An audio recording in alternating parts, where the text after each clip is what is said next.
Xin chào các bạn. Hôm nay xin giới thiệu với các bạn đây là một siêu phẩm đối với mình hay cũng như là đối với các bạn vừa mới vào nghề. Khi chúng ta đi sửa chữa chúng ta gặp một số cái máy giặt mà nó bị hỏng lắp như này, chủ nhà thanh lý, chủ nhà bảo vẫn còn chạy thì chúng ta lên lấy về, bởi chúng ta có thể tận dụng được rất nhiều những cái đáng giá ở trên một chiếc máy giặt như này. Hiện tại con máy giặt này nó chỉ bị lỗi ở cái phần phím này thôi, cái vỡ cái phần lắp và cái phần này nó bị hỏng.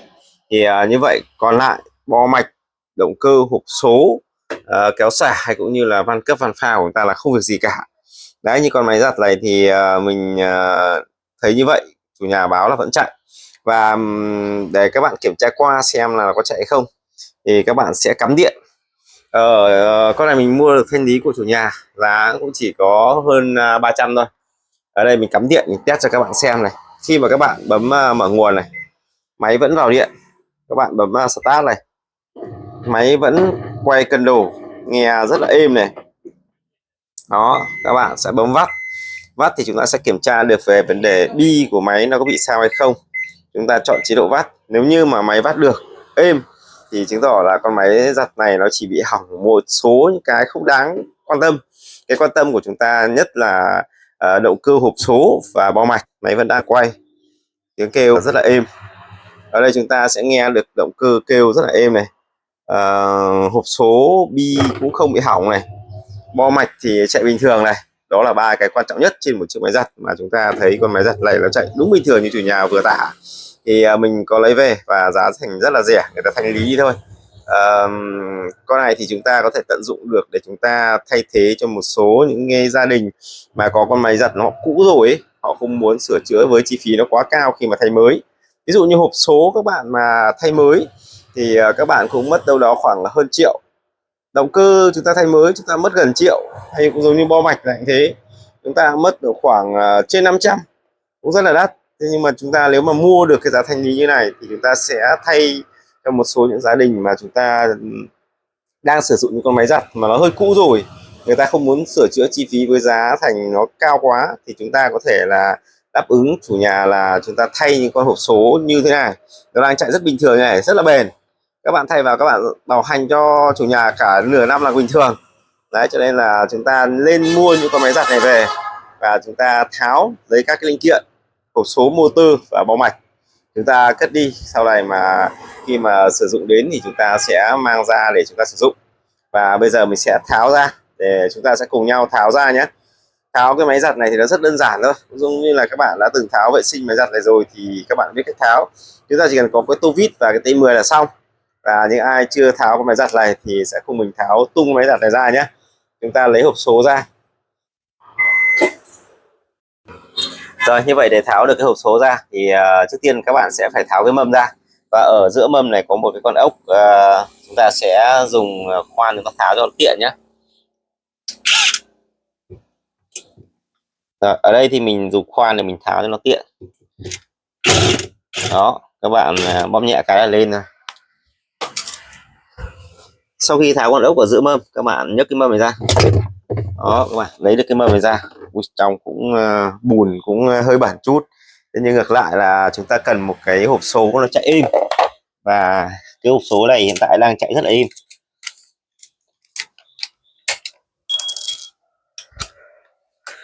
Sau khi các bạn tháo được cái đấy, ghim tóc này, có 2 ghim này. Sau khi bạn tháo xong thì chúng ta sẽ tháo là 4 con ốc 10 này nhé.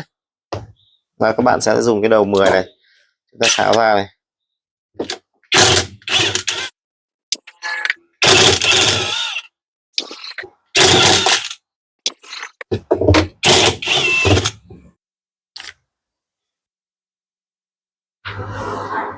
Máy cửa trên lâu không vệ sinh, nhìn bên dưới cũng khá là bẩn. Rồi, như vậy thôi, bên trên chúng ta chỉ cần tháo như này thôi. Rồi, phần trên này chúng ta chỉ cần tháo như cái mâm này ra và tháo 4 con ốc 10 này ra. Sau đó thì các bạn sẽ tháo phần dưới, là chúng ta đã lấy được cái hộp số ra rồi. Chúng ta sẽ cùng nhau tháo phần dưới đáy. Đó, khi mà các bạn mua thì các bạn cứ kiểm tra xem hộp số, tháo ra xem này. Ở dưới phần động cơ này, hộp số này còn sáng trưng này. Đó, khi các bạn tháo, các bạn nhìn dưới này là chưa thấy có hen gì một chút nào cả. Cho nên những cái hộp số này chúng ta có thể tận dụng và thay thế cho một số những cái máy mà cũng đã lâu rồi nhưng người ta muốn sửa chữa, giá thành rất là rẻ. thì mình vẫn có thể đáp ứng được nhu cầu cho khách hàng là chúng ta sửa chữa với giá rất là rẻ và bảo hành thì lại rất là dài. Đó thì chúng ta sẽ cùng nhau tháo cái hộp số này ra. Mình mua về mình chủ yếu lấy linh kiện thôi. Cái con máy giặt này trông cái vỏ thì rất là xấu, mặt trên thì nó lát rồi thì mình cũng tháo bỏ thôi. Mình chủ yếu mình lấy linh kiện, mua về để lấy linh kiện để chúng ta thay thế cho những con máy giặt khác để làm sao cái giá thành nó nhẹ nhàng nhất, chủ nhà dễ chấp nhận nhất. Rồi chúng ta sẽ cùng nhau tháo ra.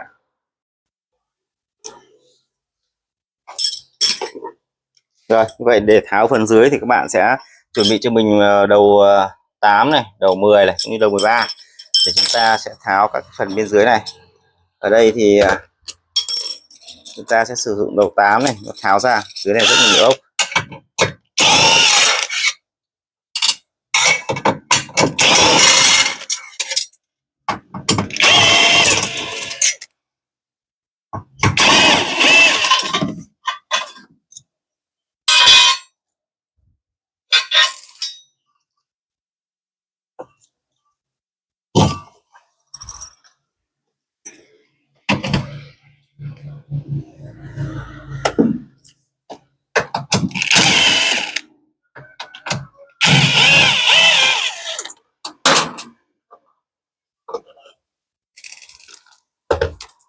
Rồi, các bạn sẽ dùng đến đầu 10, chúng ta tháo cái motor xả này,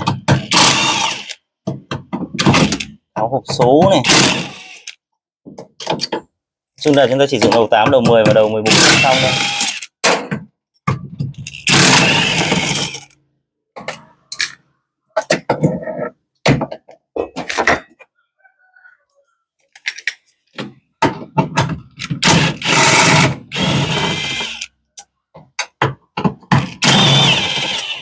Ở đây cái giá đỡ hộp số với lại động cơ chúng ta cũng sử dụng đầu 10 này.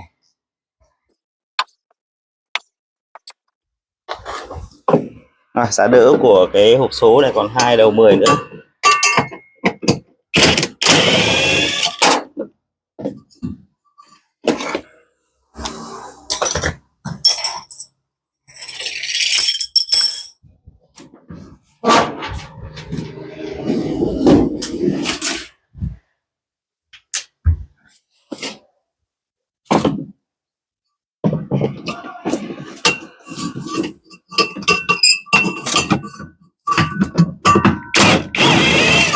Khi mà các bạn đi sửa chữa chúng ta có một con khoan búa lông để chúng ta tháo các linh kiện thì nó trở nên rất đơn giản.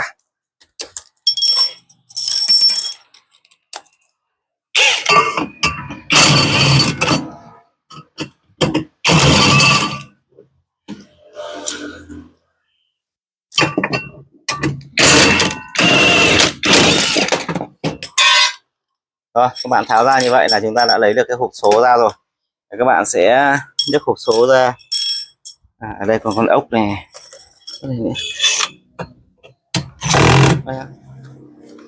Thực ra cái khoan nó rất bất tiện khi mà gặp một con ốc nó cứng ấy, thì cái súng bu lông này nó đập ngang, khi các bạn tháo rất là dễ.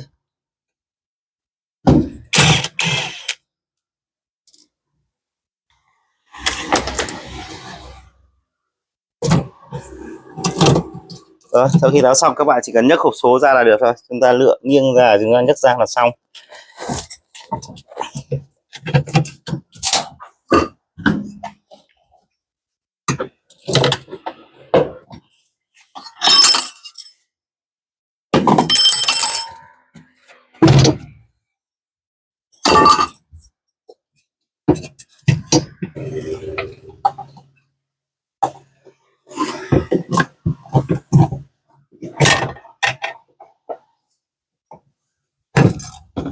Rồi như vậy sau khi tháo ra được cái hộp số, các bạn nhìn thấy hộp số này nó chưa bị gì một chút nào cả, nhìn rất là sáng. Ở trên này nó chỉ có một chút bẩn bùn thôi, còn bên dưới của hộp số này các bạn nhìn hộp số rất là sáng đẹp như này. Những cái hộp số này chúng ta nên tận dụng để chúng ta thay thế được. Và những cái động cơ như này cũng thế, các bạn nhìn động cơ này, đây là chỉ một chút bên ngoài không đáng kể. Rồi vậy là sau khi tháo ra các bạn nhìn tổng thể cái hộp số này sáng đẹp, không hề bị gì chút nào nhé, rất là đẹp. Đấy, mặt trên này, mặt trên cũng không bị gì chút nào này.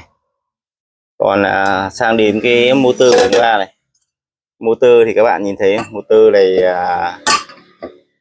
cũng còn khá là đẹp. Đó, những cái này mà các bạn đi mua bên ngoài ấy, ở ngoài quán Đông Lát thôi các bạn cũng đã mua đã mất mấy trăm nghìn rồi. Cái này thì ở ngoài Đồng Nát chắc là không có đâu, chỉ có thợ mới biết để tháo những cái này ra để sử dụng thôi. Rồi, như vậy là để tháo một cái hộp số của cái máy giặt Sanier là cũng rất đơn giản thôi. Các bạn tháo ốc ở bên trên, nó có 4 con ốc 10 bắt vào cái điểm này, và chúng ta tháo các con ốc ở bên dưới này ra là chúng ta đã lấy được cái hộp số này ra rồi, rất là đơn giản. Rồi, xin cảm ơn các bạn đã theo dõi video ạ.